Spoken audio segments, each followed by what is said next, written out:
এই বিষয়ে বলতে কি আমরা এটা নিয়ে আমরা দ্বিতীয় বছরে পা দিলাম।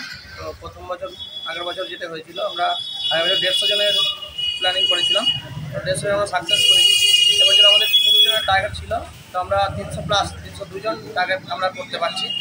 তো এর বার্তা বলতে আমরা এটাই যে সমাজ মাধ্যমকে যাতে আমরা সোসাইটি যেগুলো কাজ আছে যেগুলো আমরা করছি, রক্তদানটা আমি আজকে যেহেতু রক্তদান শিবির তার মেন রক্তদানটা করার একটাই উদ্দেশ্য, যাতে রক্তের সংকট আমাদের আরামবাগবাসীর ক্ষেত্রে কোনোভাবে না হয়, যাতে আমরা একে অপরের সাথে থাকতে পারি এবং আমরা ধরুন কারো সমস্যা হলো রক্ত নিয়ে কোনো সমস্যা যদি থাকে সেটা আমরা সলভ যদি করতে পারি। এবং আগামী দিনে আরও আমাদের ইচ্ছা যে এই রক্তদান শিবিরটাকে আরও একটা বৃহত্তর রক্তদান আকারে আমরা পরিপূরণ করব।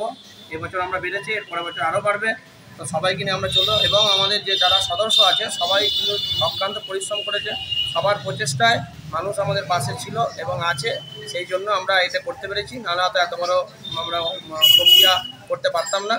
সেই জন্য আমরা আমাদের সদস্য থেকে সবাইকে আমরা ধন্যবাদ জানাচ্ছি এবং যারা রক্ত দিতে এসছে তাদেরকেও আমরা ধন্যবাদ দিচ্ছি, যাতে আগামী দিনে আমরা ভালো কিছু করতে পারি, মানুষ যেন আমাদের পাশে থাকে এবং আরামবাগ এরিয়াতে যেন রক্তের সংকট কোনো না দেয়, আমরা 100% সাপোর্ট করি। আমরা পরিচয় দিন। আমার নাম বিমলেন্দু ঘোষ, সদস্য। Thank you.